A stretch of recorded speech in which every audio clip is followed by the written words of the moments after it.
यानी आप पहले एकदम ऑपोजिट थे। वो जो किताब पहले जो किताब लिखे टोटली एंटी इस्लामिक था, बाद में अभी जो है आप एकदम पॉजिटिव अंदाज में, ब्यूटीफुल अंदाज में, बहुत सारे मौलवी भी आपको मैच नहीं कर सकते।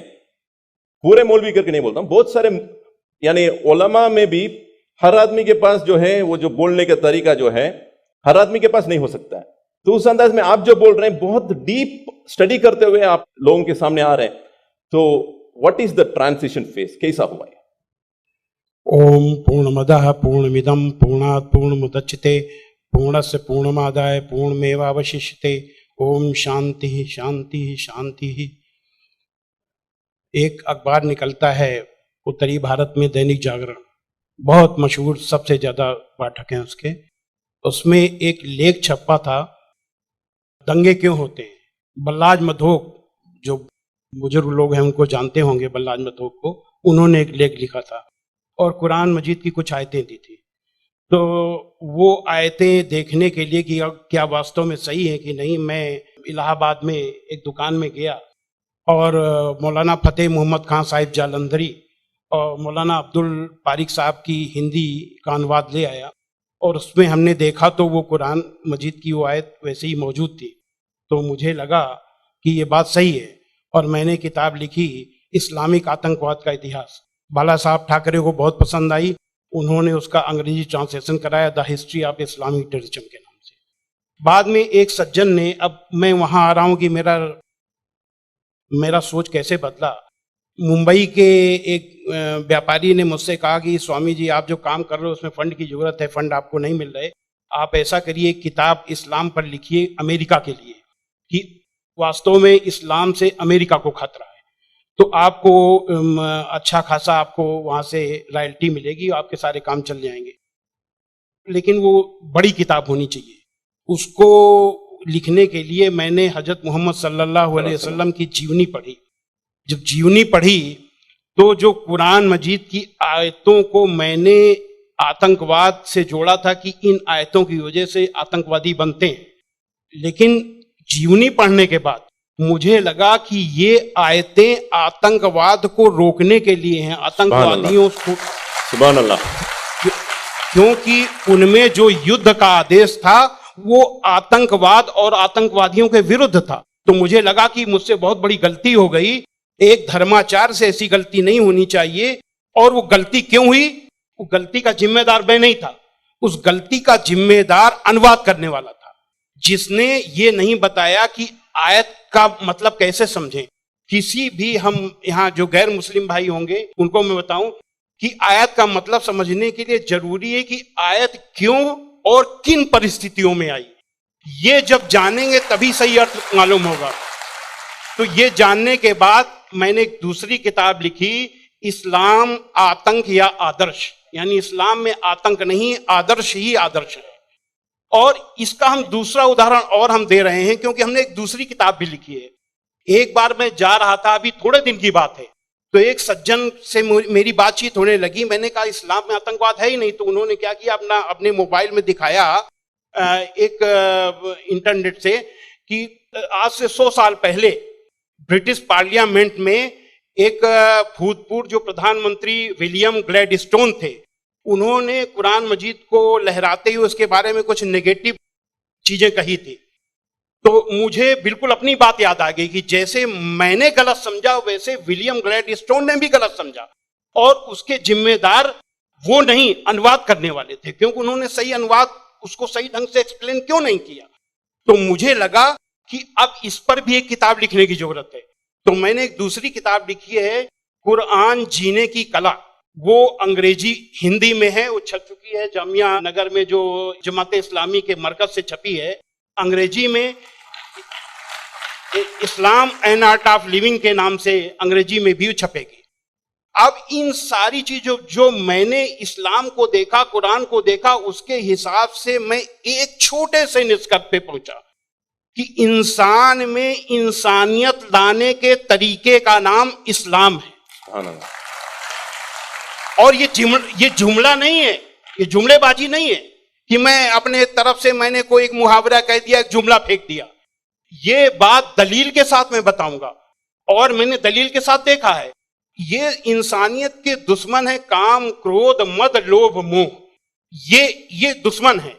और कुरान मजीद में इन सब के लिए बहुत ही बड़ी बुराई बताया गया है और रोक लगाई गई है। पहले एक चीज हम काम को ले लेते हैं।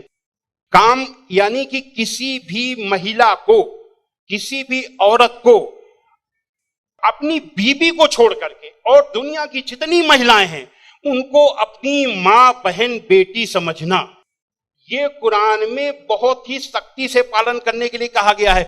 अभी तक आप लोगों ने देखा होगा कि जो गैर मुस्लिम भाई सुने कि किसी भी मर्द को देख करके औरत को अपनी निगाहें नीची कर लेना चाहिए, लेकिन कुरान का क्या हुक्म है?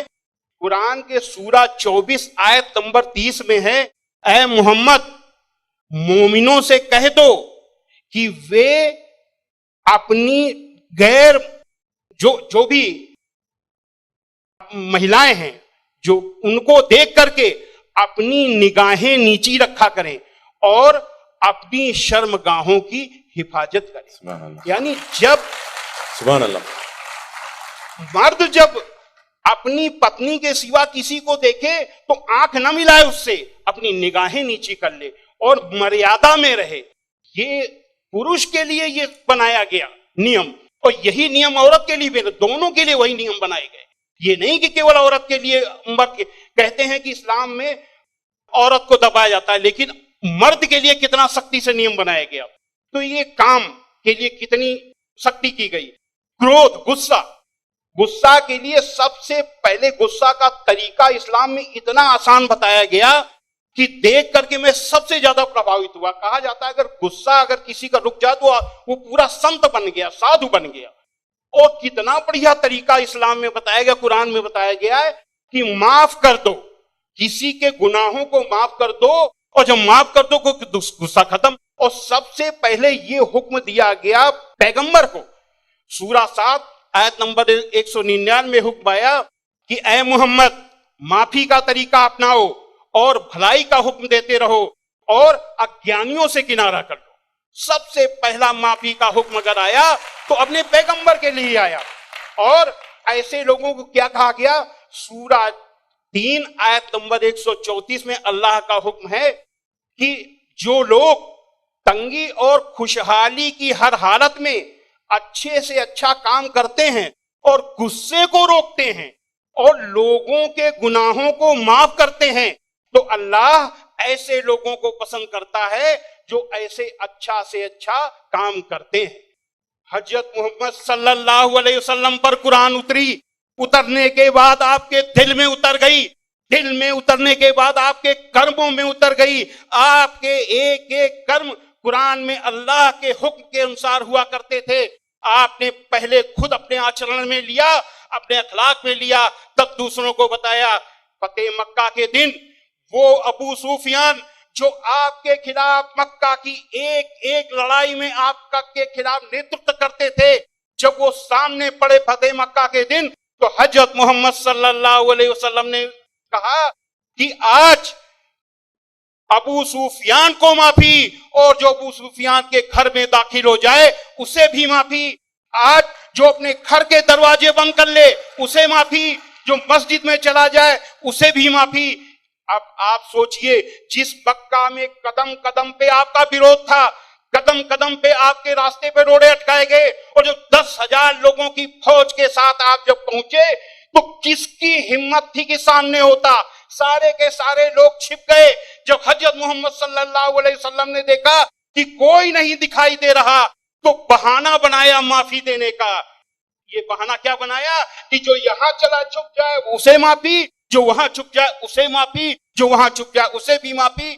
यानी किसी न किसी बहाने सबको माफी, माफी, माफी और माफी। माशाल्लाह। स्वामी जी, आपको रोकना मेरे दिल में क्या है, ख्वाहिश तो नहीं है, मगर मैं पैनल डिस्कशन कंडक्ट कर रहा हूं अभी, इसलिए आपसे एक सवाल भी मैं करूंगा। मैं समझ रहा हूं आपके जो रिसर्च बहुत डीप है, फिर भी एक सवाल मैं आपसे पूछना चाहूंगा। अभी आपको ये रिसर्च होने के बाद क्या आपको ये लग रहा है कि मुसलमान जो आजकल के बहुत सारे मुसलमान जो है वो खुद जितना आपने रिसर्च किए, अक्सर लोग रिसर्च नहीं करें, क्या ये एक वजह हो सकता है?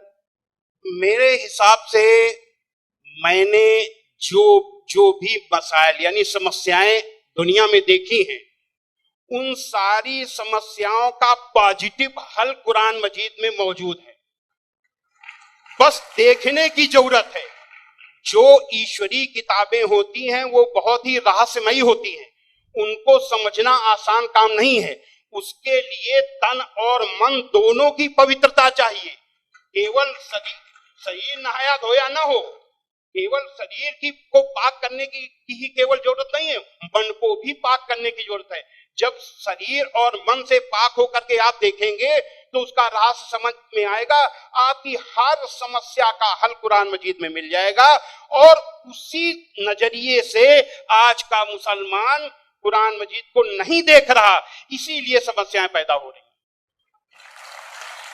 Thank you, thank you. सुब्हानल्लाह वल्हम्दुलिल्लाह ला इलाहा इल्लल्लाह अल्लाहु अकबर।